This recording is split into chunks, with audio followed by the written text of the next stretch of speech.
Bonjour, bienvenue à cette troisième capsule d'une série de 4 sur la rédaction de la problématique. Je m'appelle Priscilla Boyer, je suis professeure au département des sciences de l'éducation et spécialiste en didactique du français. Donc, c'est un peu à ce titre-là que je m'intéresse à la rédaction de la problématique. On a vu lors de la capsule précédente que c'est complexe rédiger une problématique parce que on doit élaborer une stratégie argumentative. La visée argumentative du texte, elle est très importante à l'intérieur de notre problématique parce qu'on doit convaincre le lecteur de la pertinence de notre problème de recherche, de la pertinence de la situation problématique que l'on a dépeint. Donc, on a certes une visée argumentative, mais aussi on a une visée objectivante, c'est-à-dire qu'on doit transformer, dans le fond, un problème de recherche en quelque chose de pertinent pour les autres experts de notre champ disciplinaire. Et ça demande d'avoir une certaine mise à distance, d'être capable de réfléchir à propos de son objet avec une certaine distanciation. Donc, cette description entre parfois en conflit avec la visée argumentative du texte. Aujourd'hui, ce qu'on va voir, c'est qu'on va rentrer à l'intérieur de notre stratégie argumentative pour voir comment est-ce qu'on peut construire des raisonnements, parce qu'il y en a plusieurs à l'intérieur de la problématique, des raisonnements qui sont suffisamment convaincants pour notre lecteur, pour les arguments qu'on élabore. On se rappelle qu'une stratégie argumentative, c'est comme la preuve en cours. C'est plein d'arguments différents qu'on convoque à l'intérieur de notre texte, de différentes natures, un peu comme si en cours on avait des témoignages, des objets trouvés sur les lieux du crime, des relevés de factures, etc. On n'ira pas jusque-là dans une problématique, mais somme toute, on peut avoir des arguments de différentes natures, éthiques, théoriques, des faits, des études, et il faut trouver le moyen, disons, de les lier ensemble pour que le chemin que le lecteur puisse faire au bout de notre texte le convainc, en fait, que notre problème de recherche est pertinent. Alors aujourd'hui, ce qu'on fait, c'est qu'on rentre à l'intérieur de nos différentes sections. Je dis sections, mais disons les grands arguments qu'on va retrouver dans une problématique pour voir un petit peu comment on peut se donner des guides pour construire ces différents arguments-là. C'est sûr que je peux juste donner mes arguments, mais sans offrir de garantie au lecteur. Le lecteur, il ne me croira pas. Donc, on peut voir les sections, la partie orangée, là, disons, du diaporama. On peut voir les grandes sections comme structurées de cette façon. Ce n'est pas toujours le cas, mais ça peut être aidant là, quand vous commencez à rédiger. C'est-à-dire en présentant d'abord c'est quoi l'argument principal de la section, donc qu'est-ce que vous voulez que le lecteur retienne au bout là, de ce texte-là.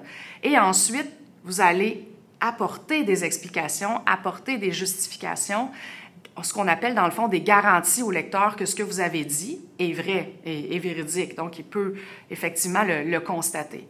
On va aussi, et c'est assez fréquent, exemplifier, illustrer. On peut utiliser des courts récits, des anecdotes, des analogies, bref, des stratégies, des petits procédés argumentatifs, des procédés langagiers, en fait, pour permettre au lecteur de mieux comprendre parfois des explications qui peuvent être denses. Donc, tout ça va constituer des raisonnements. Pour avoir un raisonnement, il faut avoir plusieurs faits langagiers qui sont articulés les uns aux autres. C'est quand même complexe, un raisonnement. Mais comment on construit ça, un raisonnement convaincant, une fois qu'on a dit ça? Le problème, c'est que si vous vous plongez dans les textes et les traités rhétoriques pour savoir comment argumenter, comment construire un bon argumentaire, c'est pas facile d'en tirer quelque chose, disons, de pratico-pratique. En fait, c'est un peu le fouillis parce que même les termes changent là, d'un ouvrage à l'autre. Pour construire cette capsule, moi, je me suis beaucoup appuyée sur l'ouvrage l'ABC de l'argumentation, qui est disponible à la bibliothèque de l'UQTR, qui a été écrit par des auteurs de l'UQTR pour les sciences de la santé. Parce que vraiment, il est super bien expliqué, il est très, très clair avec beaucoup d'exemples et, disons, très facile de faire des liens, peu importe votre discipline, pour voir comment est-ce qu'on pourrait appliquer ça à l'intérieur de votre problématique. Donc, je trouve que c'est un des meilleurs à ce propos et je m'en suis fortement inspiré pour les explications qui vont suivre. Donc, n'hésitez pas, c'est rare que je pousse un livre plus qu'un autre, mais celui-là, vraiment, je l'ai vraiment apprécié. Donc, je m'en sers justement pour dégager avec vous aujourd'hui les principaux raisonnements qu'on peut retrouver dans une problématique. Et je fais un petit aparté aussi pour vous dire que les raisonnements que je présente aujourd'hui sont comme un peu artificiels. Hein? Vous comprenez que c'est modélisé, là. Je vais vous présenter les raisonnements les uns après les autres, mais dans la réalité, ces raisonnements-là sont imbriqués les uns aux autres. C'est beaucoup plus complexe, puis essayer d'analyser une problématique vraiment en pensant qu'on va trouver de façon pure les raisonnements que je vais présenter, c'est un peu illusoire. Mais le but, c'est de vous sensibiliser à la présence de ces raisonnements-là, justement pour éviter certaines maladresses dont je vais vous faire part pendant cet exposé. Alors, le but, c'est pas que vous deveniez des pros de l'argumentation, mais des pros de votre problématique, par exemple, puis de voir un peu comment vos raisonnements peuvent devenir plus convaincants et plus solides. Le premier raisonnement, vraiment, le plus fréquent, il est partout, c'est le raisonnement par accumulation de faits. Mais il est très rarement purement présent. Il est souvent accompagné d'autres types de raisonnements qu'on verra un peu plus tard.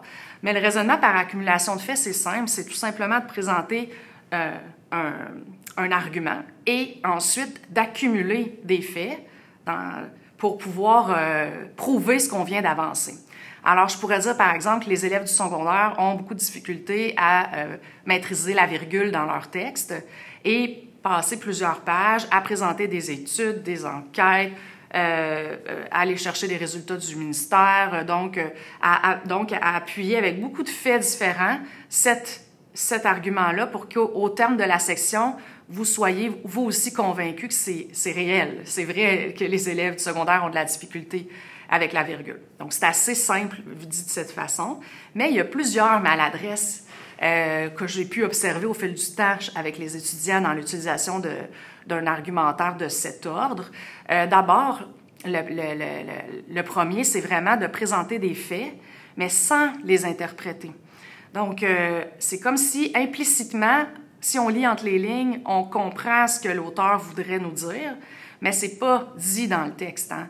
Les faits accumulés les uns à la suite des autres ne fait pas un raisonnement. Il faut qu'il y ait de l'interprétation. Qu'est-ce que vous en tirez? Quelle conclusion vous tirez de la présentation de ces faits-là? Donc, à quel argument vous les liez? Ce que j'observe aussi, c'est la présentation parfois de faits qui sont infondés, qu'on peut qualifier parfois même de jugement de valeur plutôt que de faits, mais on les présente comme si c'était des faits avérés. Donc, faites attention dans une problématique, lorsque vous avancez des choses, il faut vous assurer de la véracité de ça. C'est particulièrement un enjeu chez les étudiants qui sont des professionnels dans leur milieu, parce que dans leur milieu professionnel, ils ont fait des constats sur le terrain, mais ces constats-là sont peut-être anecdotiques, peut-être propres à leur école ou à leur service de santé ou en fait propres à leur milieu et pas généralisables à d'autres milieux. Donc, il faut faire attention à nos préjugés, je dirais, d'une certaine façon. Donc, on va aller chercher d'autres personnes qui vont dans le même sens que nous. On peut aussi présenter des faits, mais qui vont s'appliquer à un autre contexte, une autre population. On peut parler, par exemple, d'études qui viennent de la France pour expliquer un phénomène, mais on n'est pas en France, on est au Québec. Donc, c'est important quand on présente des faits comme ça, de cette nature, de bien clarifier avec notre lecteur que c'est pas la même population dont on parle ou c'est pas le même contexte dont on parle. Et donc, on peut en tirer une certaine conclusion, mais on doit la nuancer, cette conclusion-là, parce que justement, il y a un vide, par exemple, dans la recherche ici. Mais en fait, ça peut même devenir une force de votre argumentaire, parce que là, vous pouvez vous dire, bien, on a fait des recherches ailleurs, mais ici, pour notre population, pour ce milieu-là, on n'en sait rien. Et donc, on va aller creuser un peu plus la question. Et enfin, le dernier point que je voudrais mentionner par rapport au raisonnement par accumulation de faits, c'est les généralisations hâtives. C'est souvent le cas, par exemple, d'étudiants ou d'étudiantes qui n'ont pas suffisamment lu ou qui ont fait une lecture un peu orientée, qui allait dans le sens de leur représentation et qui ont mis de côté des études, volontairement ou pas, qui étaient contradictoires. Alors, par exemple, avec mon cas des élèves du secondaire, j'ai peut-être des enquêtes qui me disent « ben non, les élèves au secondaire réussissent quand même assez bien la virgule, puis on voit qu'il y a une progression, etc. Mais je décide de ne pas en tenir compte et de ne pas le présenter, ou tout simplement, je ne les ai pas lues, ces études-là. Donc, dans les deux cas, c'est une faute quand même assez importante parce que ça remet en question la valeur de votre argument. Et la plupart du temps, ça vaut la peine de les intégrer dans le texte pour montrer peut-être qu'il n'y a pas de consensus parmi les chercheurs, puis qu'il y a des chercheurs qui disent oui, d'autres non, mais on a encore besoin d'avoir plus d'informations à ce propos.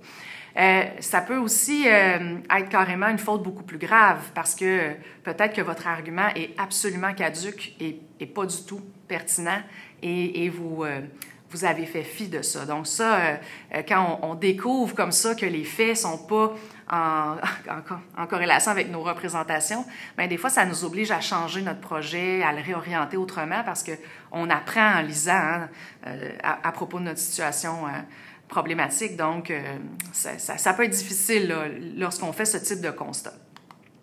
Le deuxième raisonnement majeur qu'on peut retrouver à l'intérieur de problématiques, c'est le raisonnement de nature causale. Donc, c'est tout simplement des raisonnements où on a des relations qui sont établies entre des phénomènes, entre des éléments, des facteurs ou des variables. Le raisonnement causal, il y en a beaucoup. Et ça s'accompagne, vous le comprenez bien, d'accumulation de faits, hein, puisque souvent il y a des faits qui viennent appuyer ce raisonnement causal-là, mais c'est la causalité qui l'emporte, je pourrais dire. Par exemple, je pourrais, dans une section, développer les conséquences de la violence parentale chez les enfants ou chez les jeunes enfants. Donc, je pourrais avoir plusieurs conséquences comme ça qui sont présentées à ce propos. Les maladresses qu'on peut observer, j'ai déjà un étudiant qui m'avait écrit sur les difficultés des élèves au primaire en première année et qui terminait sa section en parlant de l'itinérance dans les rues. Donc, il y a comme une exagération là, des conséquences à la suite des difficultés de lecture de première année. Il faut faire attention pour ne pas aller dans l'enflure et aller un peu trop loin, là, et si, là, et puis là, c'est la fin du monde. Donc, essayons de rester disons, dans le modeste au niveau des conséquences, ou en tout cas, avançons-nous quand même avec prudence lorsqu'on pose des hypothèses. Donc, c'est une première maladresse, mais l'autre maladresse, elle est présente lorsque on a des variables, des facteurs, des phénomènes qui sont interreliés ou qui ont des relations entre elles que l'étudiant n'a pas compris nécessairement. Donc, parfois, on voit une cause entre un phénomène et un autre, alors que dans le fond, il y a plutôt un lien de corrélation entre les deux, et non un lien de causalité. Donc oui, les deux phénomènes sont liés, mais il manque quelque chose. Il y a un autre facteur qu'on n'a pas vu qui nous permettrait de comprendre. En psycho, c'est très fréquent, là. Par exemple, la motivation, l'anxiété, le sentiment d'auto-efficacité, 3 variables très fréquentes utilisées en psycho. En psychologie de la motivation, mais c'est quoi le lien qu'il y a entre ces variables-là? Est-ce que c'est la motivation qui influence sur l'anxiété ou l'anxiété qui agit sur la motivation? Donc, on voit que ça peut être complexe. Il y a des thèses qui sont rédigées pour comprendre les relations entre ce type de facteurs. Et quand vous les présentez dans votre problématique, bien, il faut avoir une bonne connaissance de ces relations-là. Le troisième raisonnement assez important là, qu'on retrouve dans une problématique, c'est le raisonnement de nature théorique. En fait, vous allez me dire, mais là, d'habitude, la théorie, on met ça dans le cadre théorique. Et c'est une question qui revient souvent chez les étudiants. Qu'est-ce que je dois dire en problématique? Qu'est-ce que je dois dire en cadre théorique? Mais pour vous aider, lorsque vous vous engagez dans des raisonnements de nature théorique, c'est parce que c'est nécessaire à votre projet. C'est nécessaire à la situation problématique. Le lecteur doit comprendre une partie de cette théorie-là pour comprendre pourquoi vous posez telle ou telle question de recherche ou pourquoi vous posez telle ou telle hypothèse. Par exemple, je peux reprendre l'exemple en communication sociale de l'agir communicationnel. Je peux décider de poser une question spécifique qui convoque l'agir communicationnel, donc vraiment des éléments de cette théorie-là. Bien, c'est sûr que je vais être obligée de la présenter en problématique parce que le lecteur, il n'est peut-être pas familier avec l'agir communicationnel et probablement que je vais aller beaucoup plus loin lorsque viendra le temps de présenter le cadre théorique ou le cadre de référence.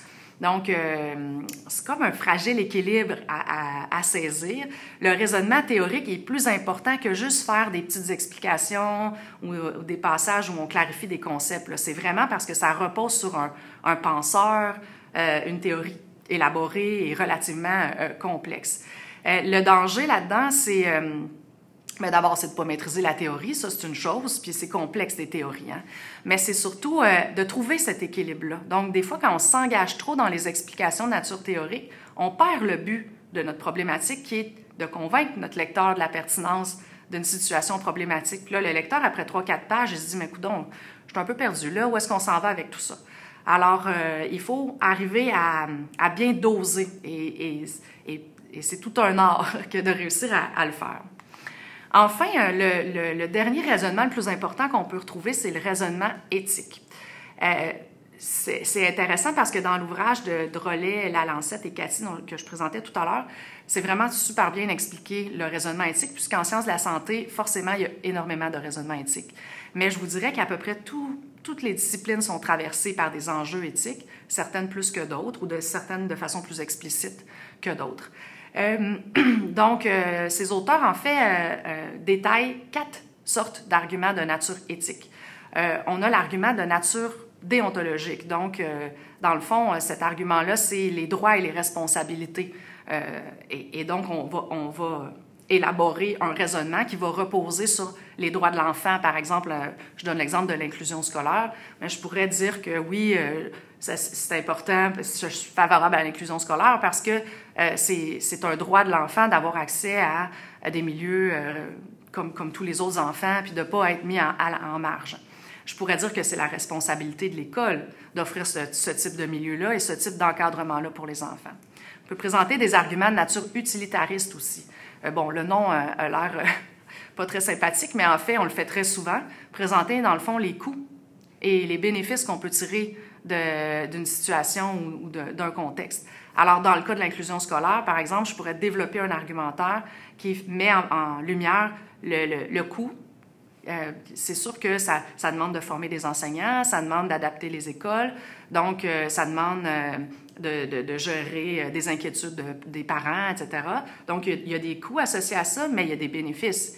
Les bénéfices pour l'élève, son bien-être, les bénéfices pour son développement, le bénéfice pour les autres élèves dans la classe qui voient une diversité aussi d'élèves. Donc, on peut mettre ça dans la balance pour décider finalement d'aller dans une direction ou dans une autre. On a des arguments tout simplement de nature vertueuse, donc qui font appel au bien, au mal, aux grandes vertus de l'être humain.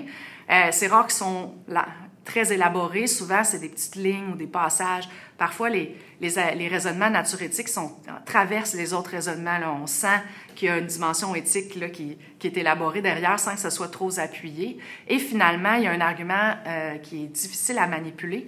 Je vous dirais qu'il est un argument communautaire. En fait, ça ne fait pas appel à des grandes vertus, mais ça fait appel à des valeurs propres à une communauté. Par exemple, dans le cas de l'inclusion scolaire, je pourrais mettre de l'avant que c'est la volonté des parents d'enfants ayant un handicap que ces enfants-là soient inclus dans l'école et que ça, c'est un argument qui justifie l'inclusion scolaire. Mais on pourrait facilement opposer à ça des valeurs propres à une autre communauté, par exemple la communauté des enseignants, qui, eux, trouvent que, je ne sais pas, que c'est pas bon pour les élèves ou qu'ils ne sont pas bien formés pour faire ça. Donc, on voit que l'argument communautaire, il faut faire attention parce que la principale maladresse, c'est le fait que notre lecteur n'adhère pas aux valeurs ou aux vertus qu'on met de l'avant et n'est pas convaincu par les garanties qu'on lui offre. Alors, il faut faire très, très attention lorsqu'on manipule des raisonnements de nature éthique parce qu'on doit bien les défendre pour essayer de court-circuiter les objections que notre lecteur pourrait avoir. Il faut faire attention aussi de ne pas tomber dans les sentiments, donc jouer sur l'appel aux sentiments ou dans le préjugé. Alors, c'est un fragile équilibre, je dirais, dans la maîtrise de ce type de raisonnement. Mais il y en a partout. Ça domine. Ça, c'était les 4 raisonnements, disons, principaux, si on peut dire, mais après ça, il y en a plein d'autres. Je les appelle les raisonnements de soutien parce qu'ils sont moins argumentés, mais ils demeurent essentiels, en fait, puis sont même presque parfois toujours présents dans une problématique. Le premier argument de soutien, c'est le raisonnement de nature contextuelle. quand on fait un état de la situation, un état des lieux, une espèce de recadrage. Donc, c'est vraiment très, très fréquent. Et ce recadrage-là peut avoir toutes sortes de formes. Là. Ça peut être un recadrage sur le plan légal. Je peux décider de faire le tour des lois, par exemple, qui concernent l'immigration. Je peux comparer les différentes lois d'immigration entre les provinces. Je peux décider de faire l'historique des lois entourant l'immigration au Québec. Tout ça, c'est toujours dans un but, là, dans une intention, pour que le lecteur comprenne quelque chose. Je ne fais pas un recadrage pour faire beau, pour montrer que je connais la situation. C'est que si j'ai un objectif, je veux que mon lecteur partage cette information-là. Le danger ou les maladresses, c'est de ne pas en faire ça. Donc, d'oublier que notre lecteur ne connaît pas aussi bien que nous le sujet et que lui aurait peut-être besoin qu'on le situe davantage dans les documents, qu'on lui explique un peu plus le contexte. C'est des fois se perdre là-dedans. Quand ça fait 7-8 pages là, que vous êtes en train de faire un état de la situation, c'est un peu long. Donc, était-ce nécessaire? Est-ce qu'il n'y aurait pas moyen de faire ça un peu plus, une synthèse de ce recadrage-là? Donc, il faut se re-questionner là-dessus parce que le lecteur, il fait, bien, c'est quoi le projet? Là? On est juste comme en train de me décrire une situation. Il ne sent pas qu'il y a de l'argumentaire qui est élaboré là-dedans. On peut aussi nous donner à lire qu'une partie du contexte, c'est un problème. Donc, parce que le lecteur, ben, il connaît pas tout. Alors là, on vient de lui cacher une partie de la situation. Et le vrai danger, ben, c'est de ne pas justifier pourquoi on fait ça. T'sais, au terme de la comparaison interprovince, qu'est-ce qu'on veut faire ressortir, par exemple? Bien, on voudrait peut-être faire ressortir les lacunes des lois de l'immigration au Québec par rapport à d'autres lois dans d'autres provinces. On voudrait peut-être faire ressortir les forces. Quand on parle d'histoire des lois sur l'immigration, on veut peut-être montrer comment ça s'est développé et qu'est-ce qui reste à faire ou quel autre petit bout on a devant nous. Donc, ça a toujours un but. Il faut que vous le clarifiez, évidemment, pour votre lecteur. On retrouve aussi des raisonnements explicatifs. C'est proche des raisonnements théoriques dont je parlais tantôt, mais disons à plus petite échelle. Donc, au détour, vous êtes en train de parler, bon, je parle de grammaire parce que c'est mon domaine, il y a 7 définitions de grammaire. Peut-être que si je commence une problématique qui porte sur l'enseignement de la grammaire, je vais prendre la peine de définir la grammaire avant de continuer pour que mon lecteur et moi, on s'entende là, sur la même définition à propos de ce concept-là. Donc, c'est très, très fréquent. Et encore une fois, c'est la même interrogation que les étudiants ont. Qu'est-ce que je peux mettre? Quelle définition je peux donner? Jusqu'où je peux aller dans ma problématique? Ou versus mon cadre théorique. Donc, trouver vraiment là, cet équilibre-là entre les deux sections de mon mémoire. 2 sections qui sont divisées, je le rappelle, de façon... c'est un code, là, cette division-là, entre la problématique et le cadre théorique. Mais dans des articles scientifiques, vous allez remarquer que c'est souvent interrelié ensemble. C'est comme des parties introductives avant de présenter la méthodologie. On les sépare. Des fois, ce sont des séparations un peu artificielles. Il faut se poser cette question-là, par ailleurs. On a des raisonnements par réfutation. Donc, ça, c'est pas si fréquent que ça, mais tout de même, ça peut arriver. Tout simplement, on présente un argument pour lequel on n'est pas d'accord. Donc, par exemple, je pourrais dire que le programme de formation devrait favoriser l'évaluation formative. Tiens.